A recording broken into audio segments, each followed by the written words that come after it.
Jamie, let's pop off right now. We got to get started. We gotta go. Let's go. Let's go. Let's get the people in the chat.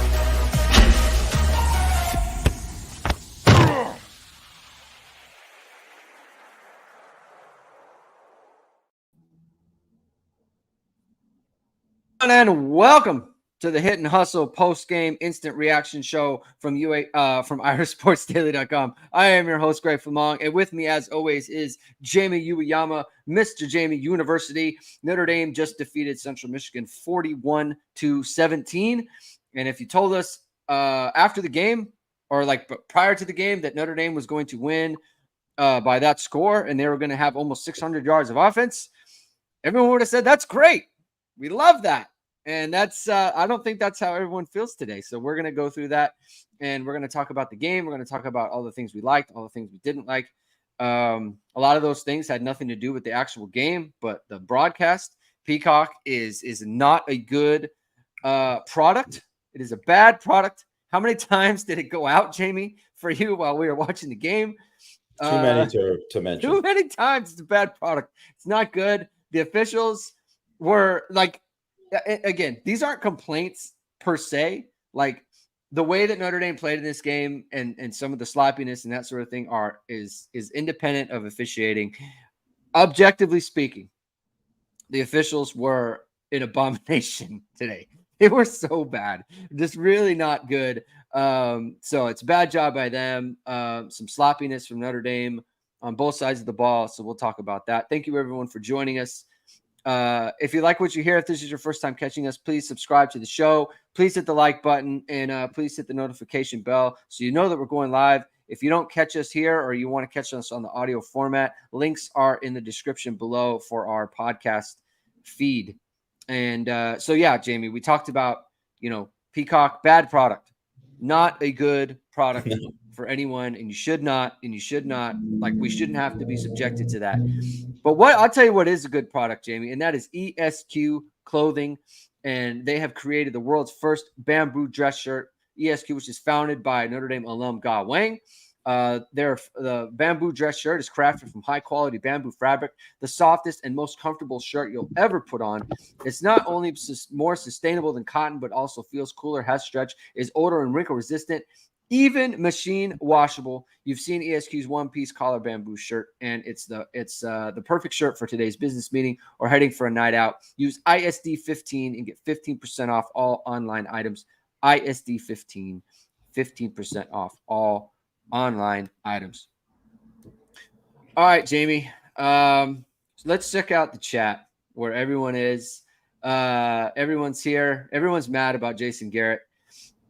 You know what's interesting about Jason Garrett, Jamie? First of all, hello. How are you? Good. You know what? Jason Garrett, haven't heard naked at all this year. Just want to mention that because I know that was a big complaint from big thing. So I think like his analysis is not good. Okay. No. But more than anything else, it's a view into the way that he thinks about the game. Yes. That's what I was noticing. And it's not good. And I'm like, this is why this guy is not a good head coach, because the way that he views the game, the way that he thinks about it and what the other team should do or what Notre Dame should do. It's like, man, I don't like where your head's at with any of this stuff. Like third down calls. It's like, yeah, I think they should do this. And it's like, no, we're going to actually do the opposite thing. So I don't like him, Jamie. I don't think he does a good job. But let's talk about the game a little bit here. And, you can't really say it was a slow start, right? 3 and out, and then Notre Dame scores on what was the fourth play, the 75-yard touchdown to Tobias Merriweather. I mean, that's the opposite of a slow start. But from there, I think a lot of people are frustrated by, I guess, what we'd say the sloppiness, right? We were talking about it before the game, and we were kind of texting about it. Why do you think Notre Dame was sloppy on both sides of the ball today? Why do you think that might have been? I think on defense, it was 100% no Bertrand and DJ Brown. Like, I just really think that was a huge thing, because I think if you look at like Antonio Carter, is not like a guy who he can't play against Ohio State. He's not ready for Yeah. that. Just what he's shown at this point, like even just like that play where, man, it was a perfect play, just set up. They were blitzing him off the edge, should have ran right into that run, and just like thought like the quarterback was going to keep and he was going to get a big hit and didn't play his responsibility. No, DJ Brown didn't play, Michael. That was one of those things that they didn't mention, like that, but he needed not play in the game. And so like that, okay, and then the one play too where um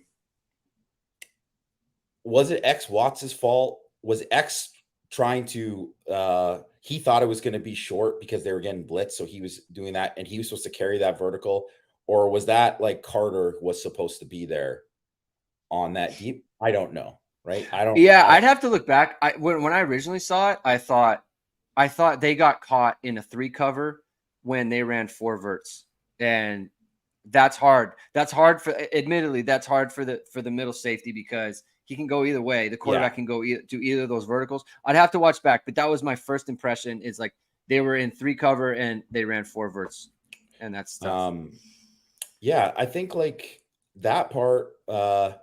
So just like really, there was just really that kind of stuff. Like, and there's a big difference. I know with Kaiser, I'm sure his numbers were good. Like he got a lot of tackles, but he didn't really play great. Yeah, right. He didn't play great. Like he's not a guy who's like a full-time Mike inside. So like, and you can tell, right? Like he's a guy who's perfect running side to side perimeter stuff. He is great, but like dealing with the trash and like diagnosing stuff, he overruns stuff a lot. He's just not on it like Bertrand, and Bertrand is a much better blitzer too. So that's another thing too. Like that's noticeable. And then I think like that part of it, and then when Snead has to come in, Snead is just not a guy who can play. He's a sub package guy, and that is it at this point. And really, like I hope they unleash him against Ohio State in terms of being a pass rusher. But like just that one play, that 19-yard run, and I think it was like it might have been like a beginning of the third quarter or whatever, right? Like it was their first play of the thing, and that was one of those ones where he was just got a trigger and go. And he should have came in like forget about the missed tackle on the tackle for loss. Like, yeah, you got to make that play, obviously, right? But like you got to trigger and go there, and he's just waiting and waiting and waiting, and the back just gets the pick, right? Like, so it was like that kind of stuff on defense. So they had some success running the ball inside. I think directly because of that. Missing Bertrand there. Maybe if like Brown's there, they play a little bit cleaner. I mean, Carter's probably not playing as much, so that's probably part of it too. And then I think like on the second series, because they thought they did kill them. I know whatever, right? Like they won big and they obviously dominated the fourth quarter. right. And this is what you say: three and outs to end the game in the fourth quarter for the ND defense. So it's like that's a good response, right? Yeah, for sure. 3 of 13 on third down. That's a good response. But the pass rush was not good today. They didn't in fact really. It was like JJB was the only guy who flashed noticeable in the game. Yeah, he was the only guy, and they didn't use Marist as an edge rusher in this game, and like not very often, and it was noticeable. Like, because I actually think that him and Snead actually might be the two best edge rushers on the team, and so kind of because of that, like they just weren't getting what they needed from there. And then they were just definitely not aggressive in terms of what they were doing pressure wise. Like I know they had the Harper, the big hit and all that too, but they weren't aggressive there. And I think that was on purpose. Like me and you kind of talked about it off air, right? Where I think they definitely were holding some stuff back. So I think that had a lot to do with like defensively. Yeah, I'll get your thoughts defensively, then we'll dive into the offense. Yeah, so I think that's all correct, and we were kind of thinking like I I would wonder, and I think we think this is true of offense too. Like, were they working on things that they weren't going to use in this game? And it's like we talk about, because, and the reason I thought that is because so much of what they were doing defensively was like boilerplate, not super specific to like Central Michigan, right? Yeah. Just like, yeah, like we're just kind of doing our stuff, and we have got like they're not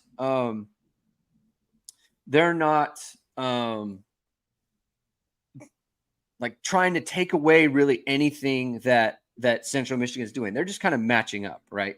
Yeah. And because it looks so like unaggressive, and you're kind of catching, like it's because of that. Like to me it's reeks of like you spent some amount of time during the week like planning for something else, right?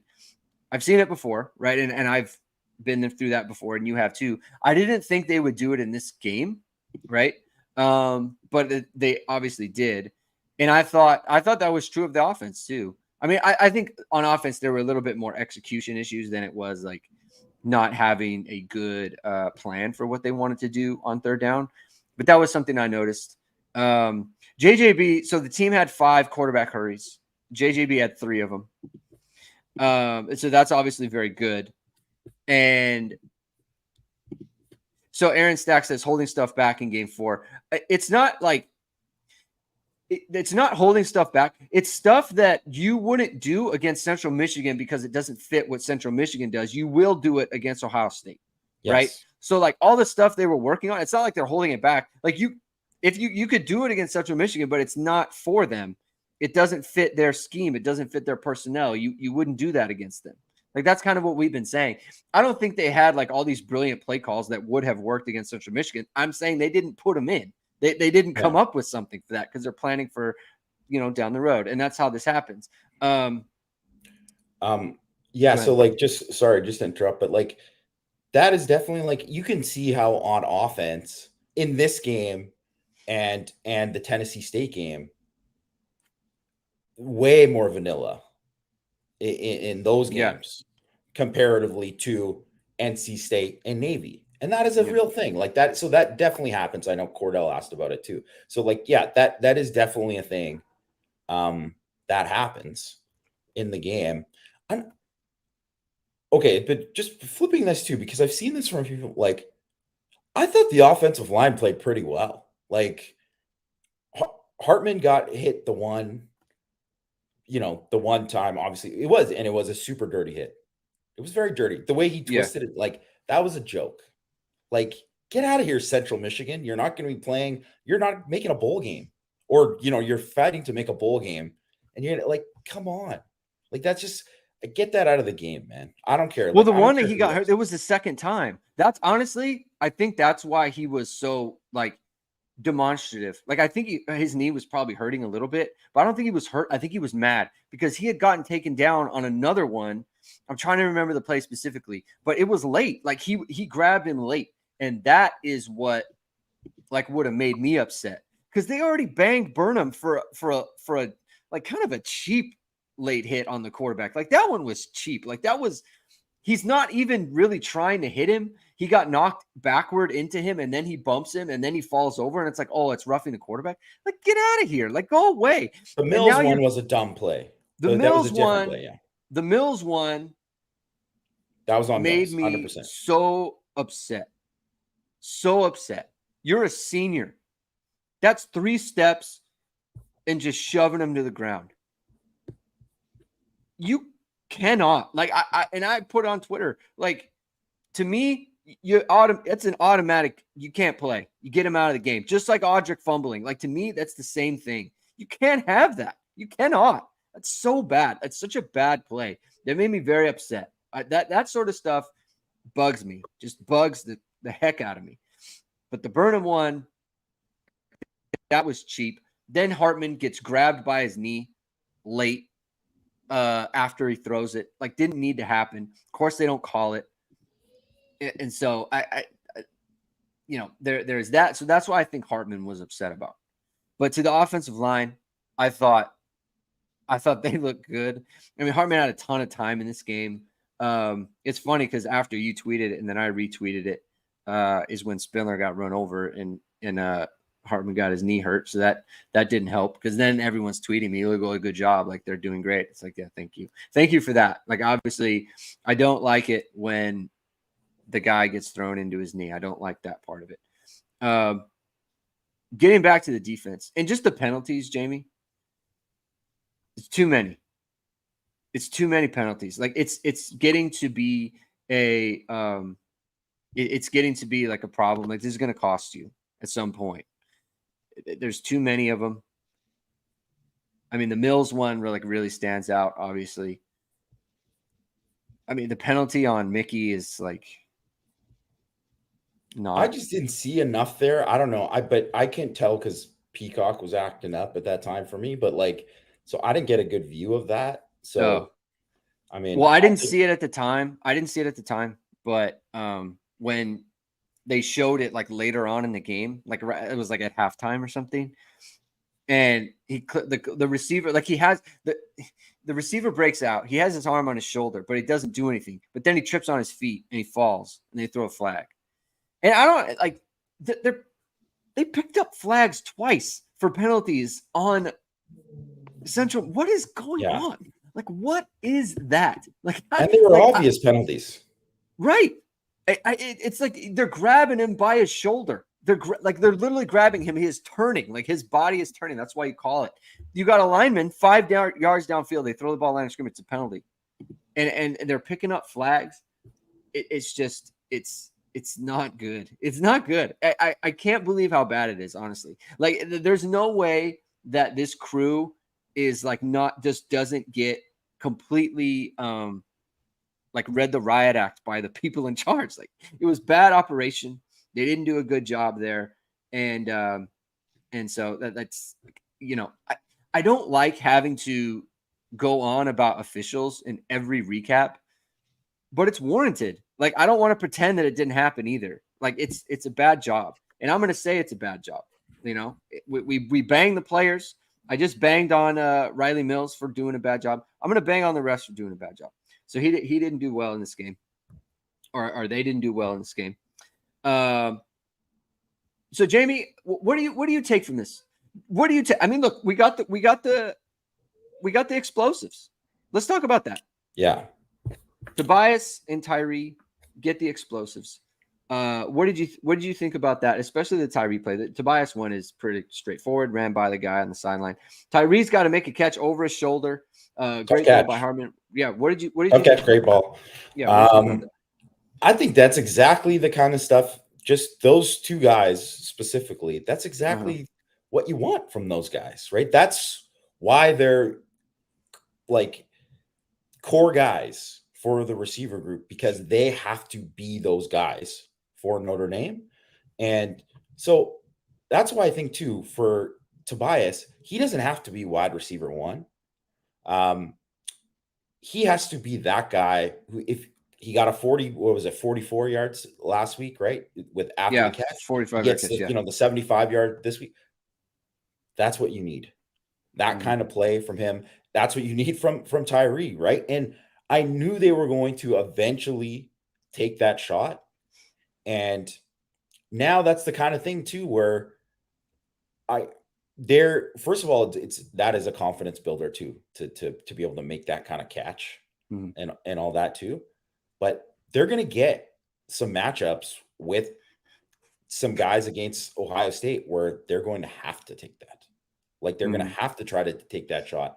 So I think all that stuff Hartman obviously was money on the deep balls today. It was just phenomenal, right? Even the Jaden Thomas one wasn't the greatest throw because he probably could have, if he hit him perfect, it's a touchdown.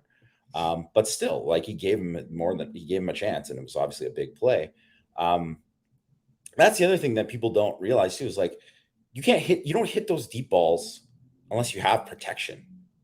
And they've had a lot. He had like good pockets for the majority of the day, right? Like, So like, I mean, Fisher had the one hold, which you know what? I don't even mind that. I mean, it's not good to get beat, but hold that guy rather than him just destroying Right. Hartman. I'll take that, right? Um, and Spindler had the one thing too, right? That's what Spindler. It's the loud losses, but he played Yeah. well. He played Yeah. well today. He played well today.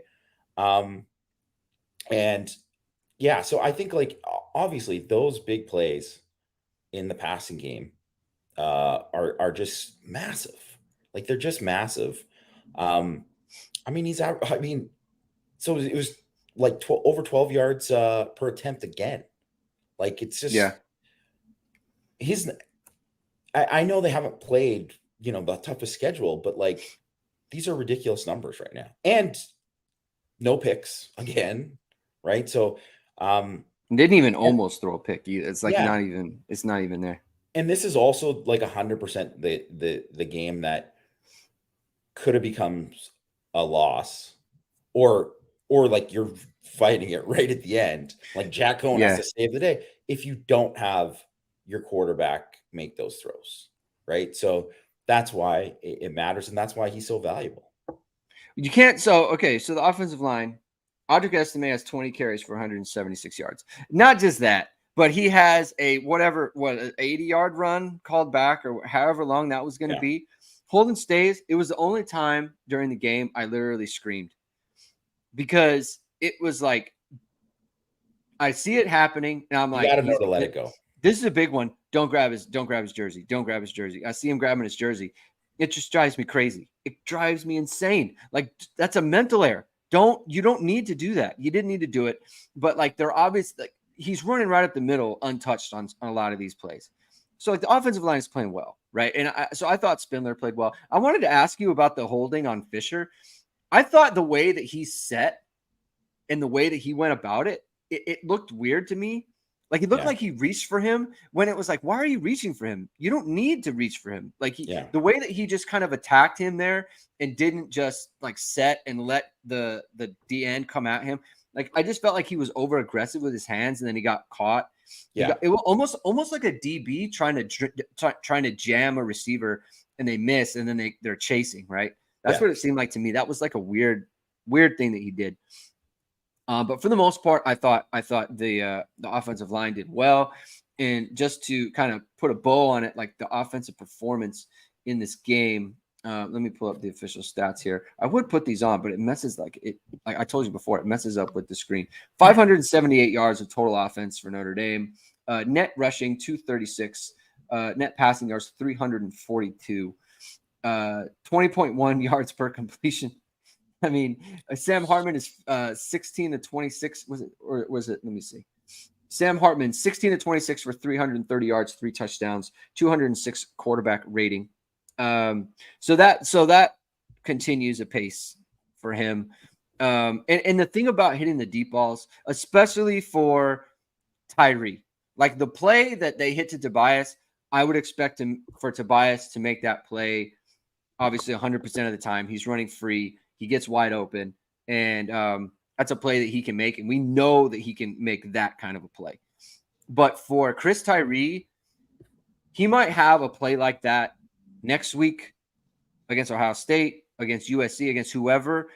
You don't want it to be the first time he has to make a play like that in that game. Like yeah, have him have done it in a game before. And that was why I talked about somebody asked us on the preview show, I think it was Thursday, like, is there anything that you can take away from this game that would give you more confidence? And not so much the Tobias play, but I know he can do that. But Chris Tyree making that catch on that route, that gives me more confidence because we yeah, saw it. Like that is not like, oh, I'm a back that slipped out of the backfield and no one covered me and I went and ran for touchdown. Like that is a route. You ran the route, you ran up the seam, you had to look over your shoulder. That is not easy to track the ball if you're not used to doing that. Track a ball over your head like that. Made the play, score the touchdown, and it's a huge play for him, and I think it's a huge play for the offense. And it's like, look, Ohio State now has to say, look at that. Like they're going to see that on film and they're going to say, okay, that's a big deal. Jaden Thomas obviously comes up with a very nice catch. They got Rico Flores on a nice little go on the outside there. So a lot of good stuff from Notre Dame's passing game. Was there anything offensively that you've like really kind of made you pay attention? I think all of that stuff, especially because when they're like, I've done like a ton of Ohio State prep, prior to this, See, and Jamie was doing Ohio like, State prep, not I prepping was. for Central. Jamie I, was looking I past. mean, I prepped for Central Michigan too, but No, that's but like the way Jamie my was looking past, process just goes. like the coaches, Yeah, just yeah. like the coaches. I mean, No, it's a it's fine. bigger game. I've been It's like, good, Jamie. yeah. It's good. People like it. But you're not going to be able to sustain drives against Ohio State. Like maybe in like the fourth quarter, if you're wearing them down, Yeah. like that could be a thing. I also think like there's some guys you can run at Ohio State that are like they're good pass rushers, but they're soft. So whatever, I'll save that for later. But you're going to need big plays in that game to score. Like that is going to have to happen because it's going to be very tough on third down, and there's just not going to be a lot of plays that you're going to get a lot of stuff like after the catch kind of stuff because they're just so fast on defense. They're really, really fast. So I think like that kind of thing, especially the last 2 weeks, those are just huge. Those are just huge. They have to have the explosives in the passing game, or else like they have no shot like in those games. And that's really like if you look at Michigan. So I know the Yes. previous year Michigan, had ran it on them and they like bullied them. They didn't last year, but they got them with explosives, and that was the difference in the game, really, right?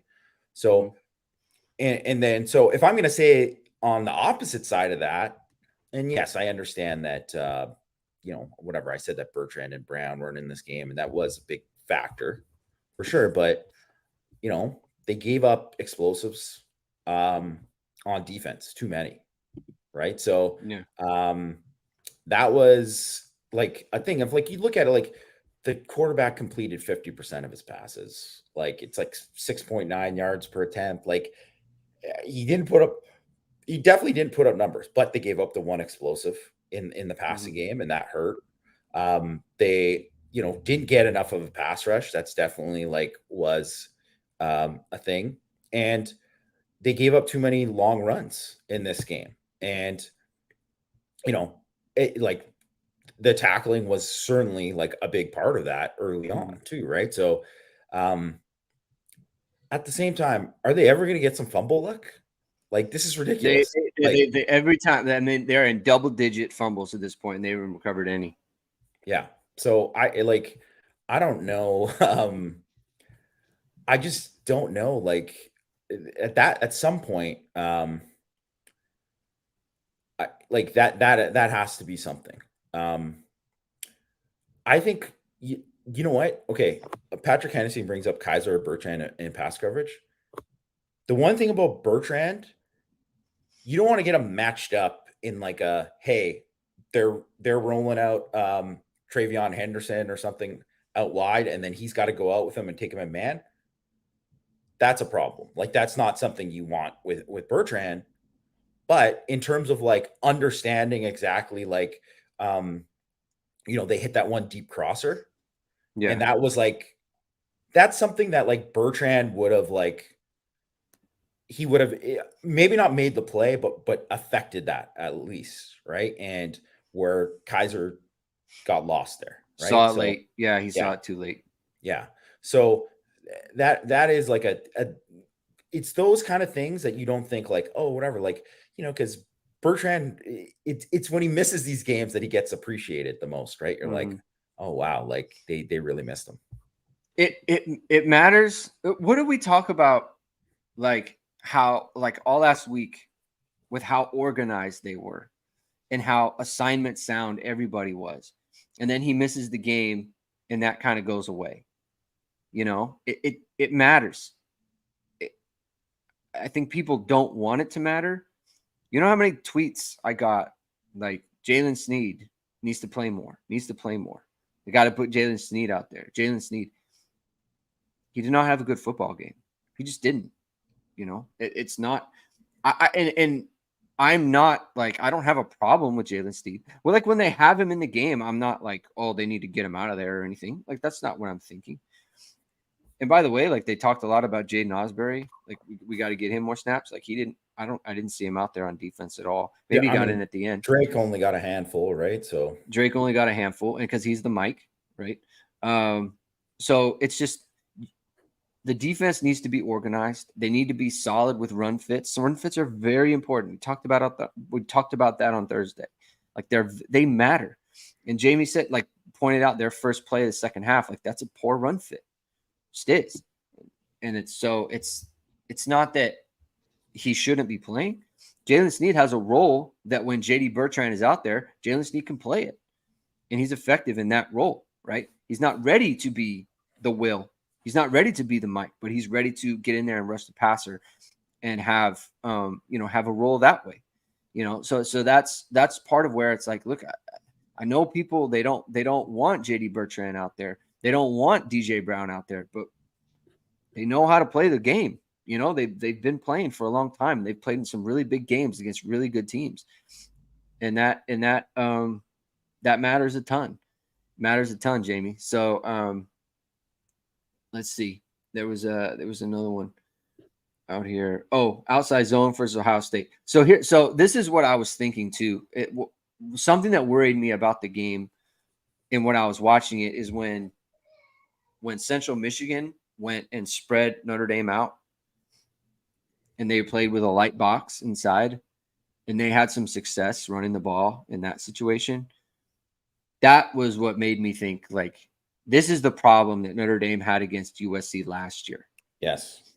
And that I was happy that Central Michigan tried it because I wanted to see how it went, and it didn't go in a way that made me feel any better. Because, listen, if you think that quarterback can operate that, wait till Caleb Williams comes around. That's going to be a real problem because he knows how to run that. I mean, they will get in that formation all game, and they will shred you. They will, And obviously Notre Dame, they have a chance to practice it up and that sort of thing. I'm just saying, if there's anything that happened in this game that worried me most, it was that. That was the one thing where I thought, man, I don't like how that looks, But look, and people are upset. I tweeted out, like, there's a lot of backups in the game on defense right now. Ton of backups. A lot. I mean, they were playing them early. Yeah. Like they weren't just subbing in guys. Like there was like, I mean, not that it's like a bad thing that Christian Gray is in the first quarter, but like he didn't play at NC State till the fourth quarter. Like that's when the game was already out of hand. Like so, they obviously approached this game in a vastly different way. Yeah. Which is like, it wasn't like I wasn't making an excuse. It was an observation. Like, man, they got a ton of backups out there, and they're moving the ball. What I would say is Michael Hahn says CMU offensive coaches vastly outcoached Golden. I wouldn't say that at all. I wouldn't say that because here we have to keep it in perspective, right?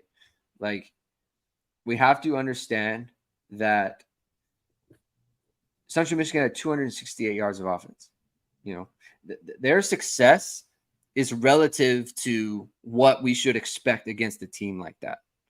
Okay. Yeah. Like they had a lot of things went right for them that they got some, I mean, shoot, the referees tried to give them a long pass. The ball bounced 3 times. I know. Like that was insane. Like that was the crazy. One where that was like basically a yard short for Notre Dame on 3rd and 2, and it was like, and he looked at it and then said it was the play stand. What? They had to call him back and be like, no, like, God, these guys are idiots. They're terrible. Yeah, not good. It was not good. So, but I think that's where things went. I think things went about as well for Central Michigan as in this game as they could have. And you don't have 275 yards of offense. So I wouldn't say they got out coached. And to point out, like Thomas Harper, just again, what a guy to bring in.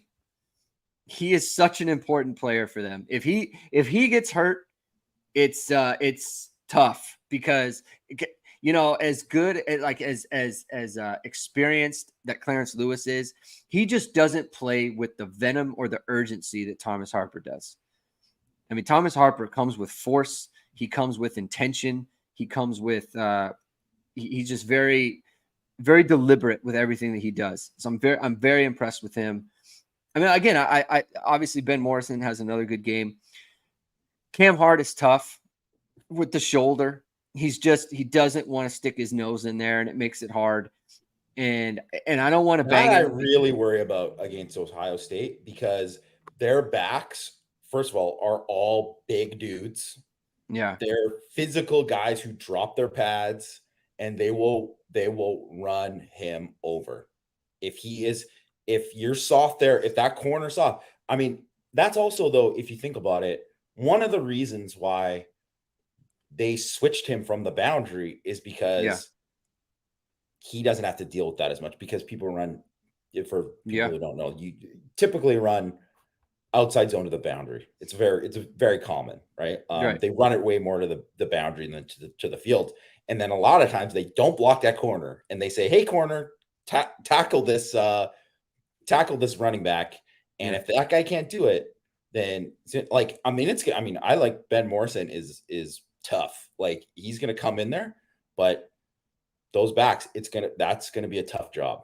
That's going to be a very, very tough job. The only thing I'll say that heartens me a little bit is he was kind of the same way last year, and then they play Clemson and he's flying all over the place.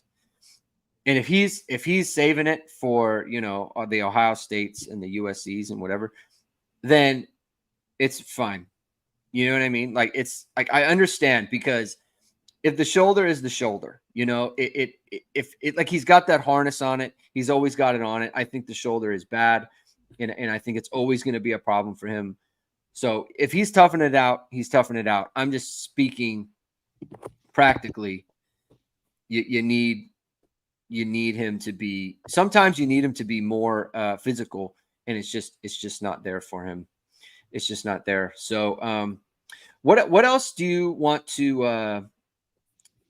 You know what? Here's one thing I wanted to bring up to you. What did you think of the? And I know what you think, but I'm going to put it out there for the show. I felt like Marcus Freeman made a mistake on 4th and 10, kicking that 59-yard field goal. Talk to me about that whole sequence and what you thought of that. Well, one, I think it's kind of like a small thing in the game that people probably didn't notice or people focus on other stuff. Yeah. But Holden Stays dropping the ball. Yeah. And that play, because that play was specifically set up to say, give him a choice. It's 4th and 3 plus territory. Yeah, we can go. Or it's a 52-yarder. Schrader can make this. And then they got, they miss it or he drops it. So instead of 4th and 3, it's 4th and 10. And it is a tough play because it's 4th and 10. And it's like, they might just bring the house and you have to check down to something quick.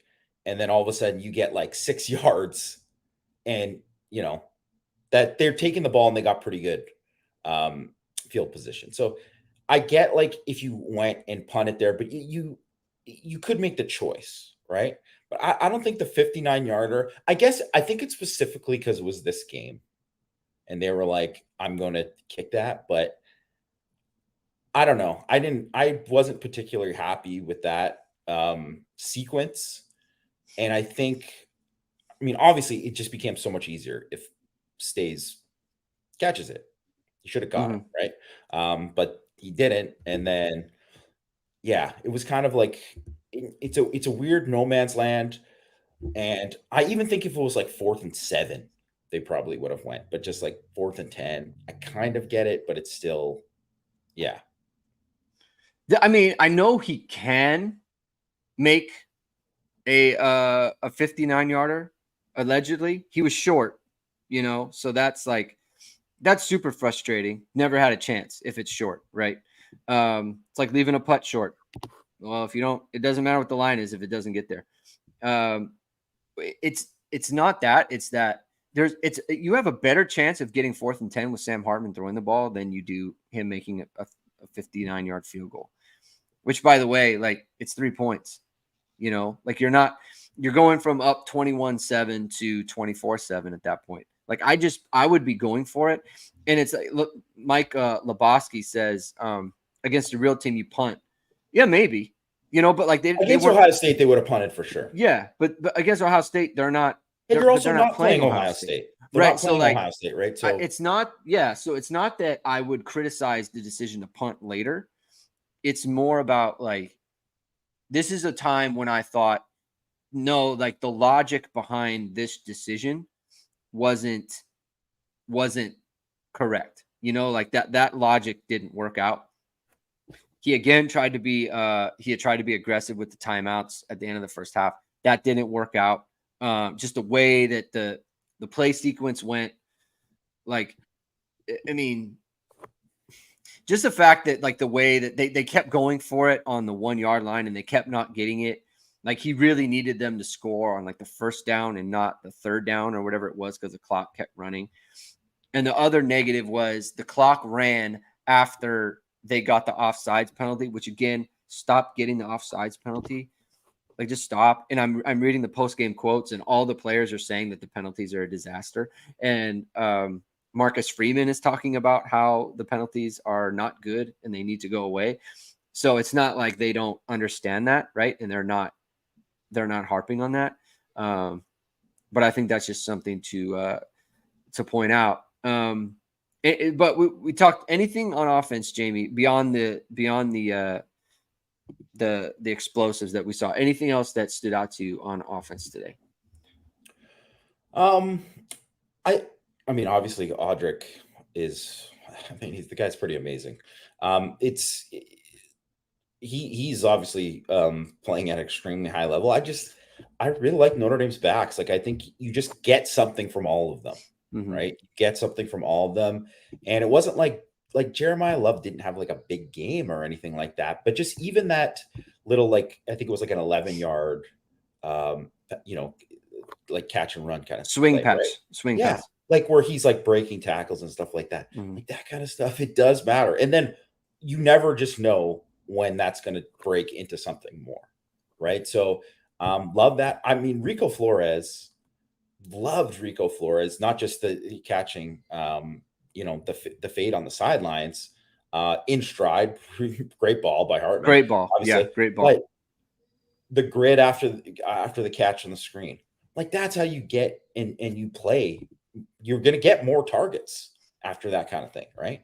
And then also hilarious that I think what's his face called him. I think was it Garrett who called him Rico Flowers. Rico Flowers. Yeah.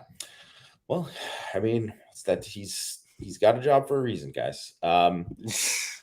But yeah, like I think mostly that, and I just think like I don't know, like there were a lot of big holes in this game.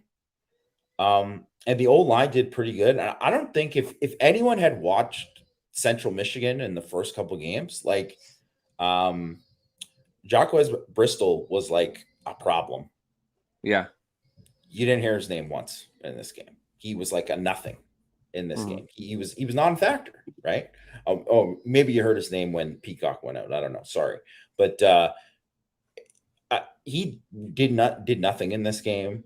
I think that spoke volumes about the job the offensive line did in general, and I just think too, like offensively, I mean, whatever you score 41 points, you have to settle for a couple field goals. Obviously, you get the other one field goal attempt, right?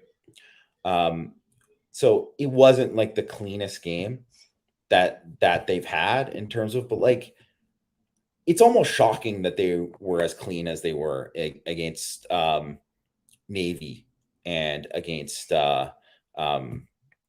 or Tennessee State, really, because like it Yeah. just never works like that because there's always something that screws it up. Mhm. And so I think from that perspective, like you know, you'd want to see it to be a little bit cleaner, but I think it's kind of nitpicky. It's kind of nitpicky, especially when you average 9 yards over over 9 yards. Yeah.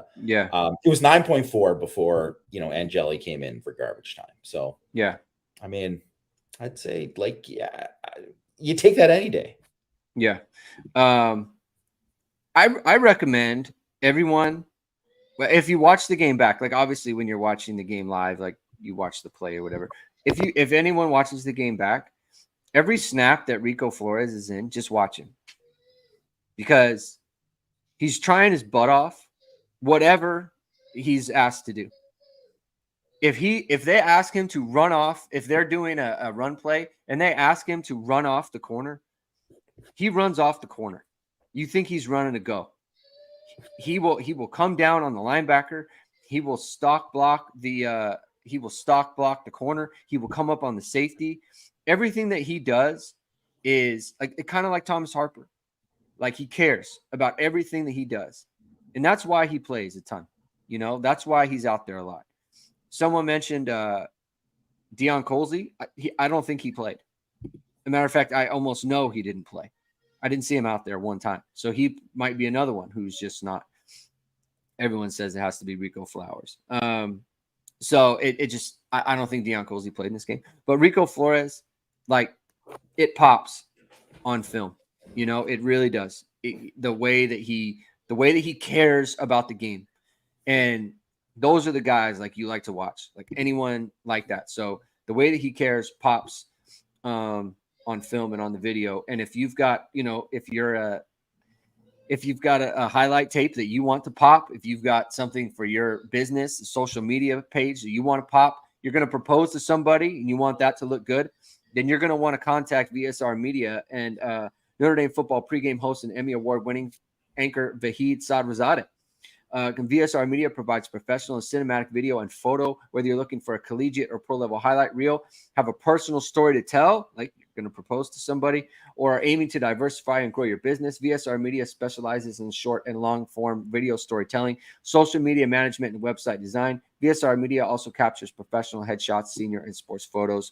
Contact them at vsrmediacompany.com. Mention Irish Sports Daily to receive 20% off your first project. Visit them online or give them a call at 574-800-9106. Go ahead. Just one thing about because I know people will ask about Colsey. I think it's just really hard because the five guys that are playing, right, like Thomas, Tyree, Merriweather, and obviously Greathouse and Flores, those guys are playing well. Like they're playing really well. Everybody, like all the guys are making plays pretty much, like contributing in that way. You definitely see like I do want to give a shout out to Jane Thomas too as a blocker and just like the effort that he always gives as a blocker. Also, the guy is just constantly fighting for extra yards too, which is that is the kind of thing that does make a difference in a game. So that's always a big thing. But and they considering that they play five receivers, but they also play like a ton of 12 personnel too, or sometimes even 13. Like there's only just so many snaps to go around, and that's just like kind of the fact about it, right? So it's just I don't really know like and it's not to say that he couldn't play and help in some way because we know that he's capable of helping. Yeah. But I just think the other guys are better than him right now, and that's probably just kind of where it's at. And then, I mean, think about it too. Like, you could have Raritan back. I mean, that would be, to me, honest too. Like, I think it would be very big if Eli Raritan could get back. That's another thing we didn't talk about. Mitchell Evans missing this game. That is concerning. That is concerning. They absolutely need He him. had a concussion too, right? Is that what Yes, that he had was? a concussion, and I'm going to guess it happened during the week. So who knows if he will be cleared or not for Ohio State? Yeah. But they need him. He is the best inline blocker on the team, best out of the tight ends. He obviously can help in the passing game too, but specifically in the run game, he is a critical player for Notre Dame. That's going to be someone that they need. And you know what? Yeah, sorry, Aaron mentioning that DJ Brown. They said it was a hamstring injury. Yeah. Then it ultimately it's a smart move to keep him up because you would not want to risk that. I guess it was tight. Josh Miller says he did play. He was at the game, so he said he did play. So I'll heed to that. Yeah, honestly, if he did play, that's actually more concerning to me because he didn't play a lot. Like I thought maybe he's just hurt, and they just sat him, kind of like DJ Brown. If he was healthy and he got that little playing time, that's tough. Now that's tough, right? Like you don't want to have, you don't want that, especially in a game like this when they were using a lot. They're passing the ball over the place and that, wideouts and that sort of thing. So that's concerning. The tight end got the concussion 2 days ago. That's concerning then if he can't go for next week. By the way, Jamie, people are talking about Alabama in the chat. They're tied 3-3. Tyler Buckner is 5 of 14 for 34 yards. Look, Milroe, obviously, he threw some bad picks. Ty Simpson's in the game. He's 1 of 5 now. Obviously, Milroe threw some bad picks. I understand. That, he played well enough to win that game. I mean, they gave up, their defense gave up some explosives, right? So that's what's going on there is shocking. Anyway, so talking about Notre Dame's explosives, because we're talking about how important it is for Notre Dame against these teams. Think about South Florida, by the way, 128 in DF plus. Just in case you were wondering if they had a good defense. Tough. You think about the games. 2018 against Clemson, no explosives in that game. You have 2020 against Alabama, no explosives in that game. All the big games, every big game you can think of. 2017 Georgia, no explosives. 2019 Georgia, no explosives, right?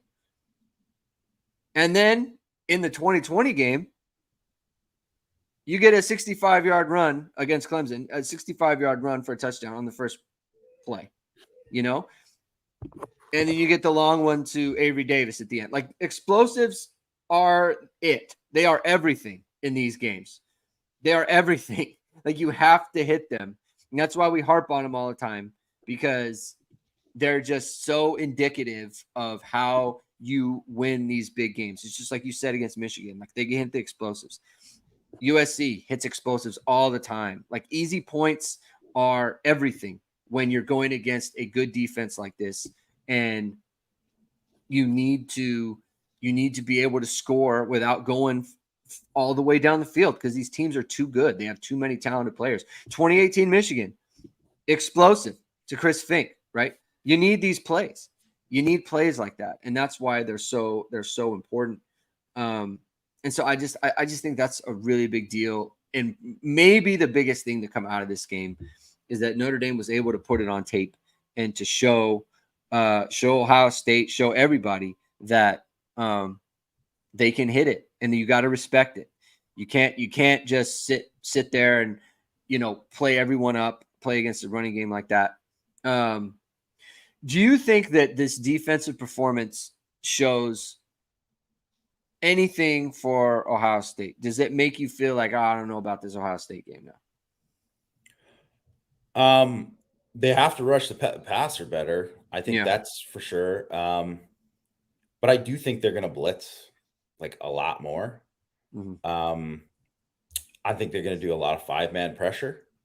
So I think that's going to be something where you got to win when you get 5-man pressure. You got to win. They didn't do I don't think they blitzed very much in this game, in terms of I mean, I would guess is a pretty low percentage. Like I don't think so. So it definitely was not anywhere close to what it was in previous games. And I think so. I think they're going to blitz more. They just have to get a better pass rush. That's 100%. Um, if to say Bertrand wasn't ready for this, I mean, I assume he'll be ready, but like if to say he wasn't ready for Ohio State, that to me, just like you kind of said about them, them spreading out in the run game too. That's a big deal. Like I don't, from that perspective, what they do um against the run there. And I personally don't think, like, I've kept my eye on the WKU game, and they're killing WKU. But Western Kentucky is like, they're playing like man with Yeah. outside. It's just like you're asking to just get torched, right? Mhm. It just like, and that is what has happened, right? Um, and so McCord looks fantastic. He looked fantastic today, right? And he does look fantastic when he has time, and he's like it's a defined read. I mean, it's going to be good for them, right? Most of the time. So the key in that game is going to be doing some of what they did against uh, CJ Stroud last year, and confusing him Mhm. with a lot of that stuff. But it really, what's going to come down to is they got to get it to third. They got to get to third and medium. They got to get it to third and long. Yeah. That is absolutely the most important thing. So I think too, like, Ohio State might have some success running, but they are going to need Havoc to, like, maybe they get like it's 2nd and 5. Well, they need like a TFL in the next play. They need like, a PBU, like something there to get them into um, a favorable third down. Because then I think that is when Notre Dame has a chance to win the game. And before this game, I mean, I have no idea. I don't even know how many third downs that Ohio State probably had in this game. They seem Yeah. to be pretty easy for them. They were not good on third down in against Youngstown State or Indiana, and their O line is not great. Like Yeah. they're questionable there. But Notre Dame, we still got to see more from some of their guys, right? So that has to be a game where it's like every single one of these big games, you always say it, but the defensive line has to have just an absolutely great game. And like that's a other thing, right? Like they play Clemson in 2020. One of the biggest things in that game was they the explosives, like you said, you mentioned Kyron and some of the other stuff they did in the passing game. Ian Book probably had one of his best games ever at Notre Dame. Defensively, they beat the crap out of him up front. And They got a touchdown. Yeah. JOK returned a fumble for a Yeah. touchdown. Like that's an explosive right there. So, Yeah. a couple things that yeah. a little things that will help, I think, the defense next week is, you find out before the game the starting quarterback isn't going to play. And like, I don't think there's like a big difference between Emmanuel and the quarterback that played today. Like he didn't play like Emmanuel, in my opinion, would have played worse than this quarterback today, because I don't think they would have. Like, this quarterback made some passes that I thought were pretty good. Emmanuel would have tried to run more, and there really wasn't room to run. Yeah. I think it would have gone worse for them. I think it worked out better. But for the defense, like, what are they going to do with him? Like, what are they going to do? What are they going to try? Right? Like, you don't like that thing that matters to a defense, true, and also to the defensive coordinator. And the other thing is, like, CMU, it was all very like, you don't really know what they're doing. It's kind of, I don't want to say it's offense because they're doing things. It's not like a junky scheme or anything like that. It's just like you're not really sure what they're going to do play to play. And that's not true of Ohio State. Ohio State has much better players, and their execution is much better. But I think that Notre Dame will have a much better feel for what Ohio State will be doing. I think that helps. I think it helps a lot.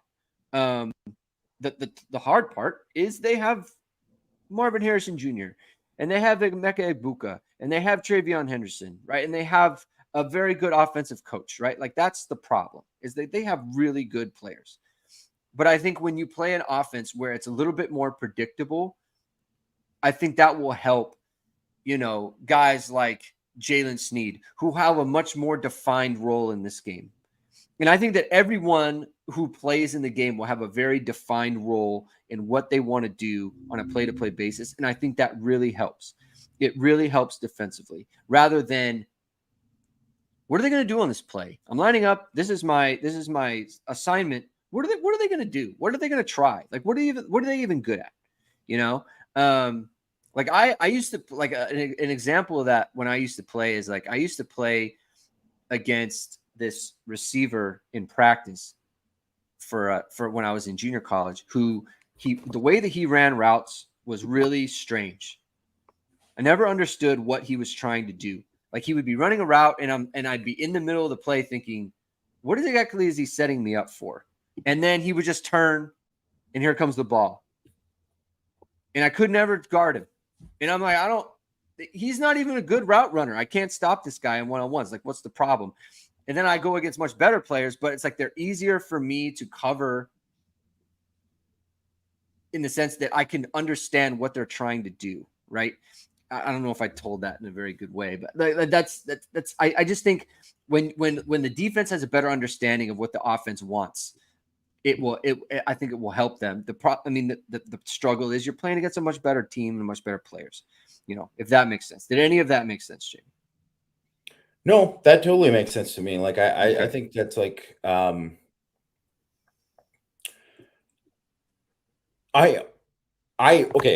also think like and this happens like the coaching staff, it is one of these things too where yeah, obviously they're trying to win every game and they're taking all this, Marcus Freeman said about these opportunities, but like they prepare, believe me, they have prepared extra for Ohio State. Just like Ohio State is prepared extra.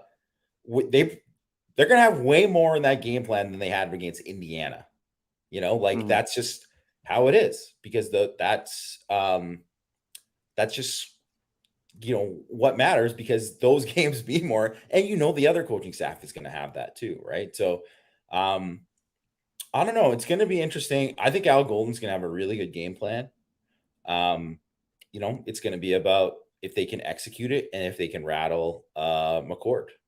That is going to be the difference because if they can get McCord rattled, they will get opportunities to get their hands on the football.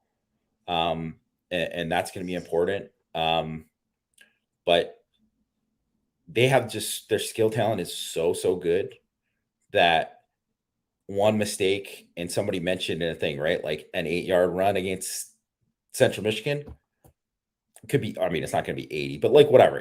Could be like a big play against Notre Dame and or against Ohio State, excuse me. But like that is the difference about when you play those teams, right? So you really have to be and last year the defense played extremely well in that game. Like they did not give up much, right? Like it was really only that one Hart series where he got beat bad a couple times, right? Like that was it really for the explosives in the game. And then the one,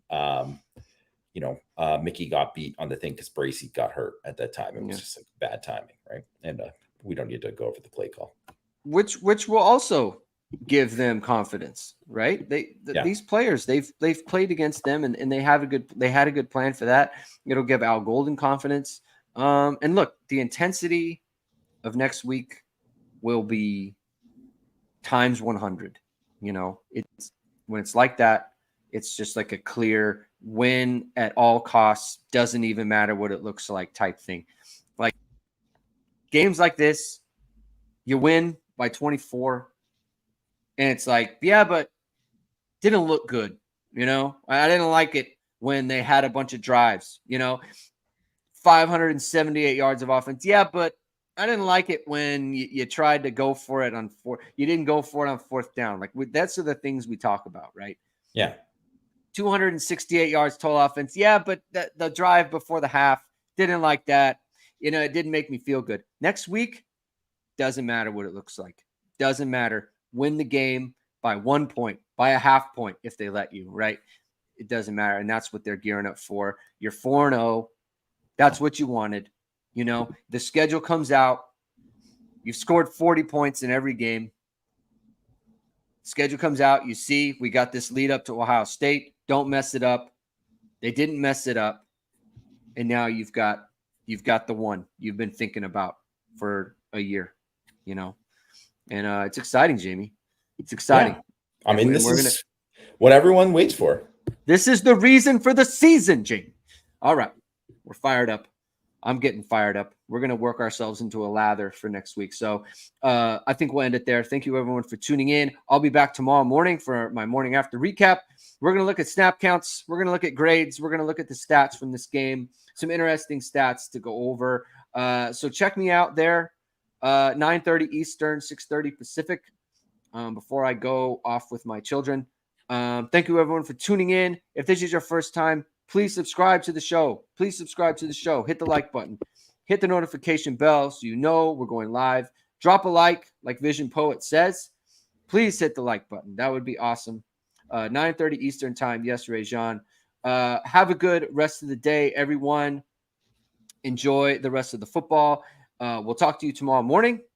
And a reminder to everyone, keep hitting and hustling. Talk to you soon.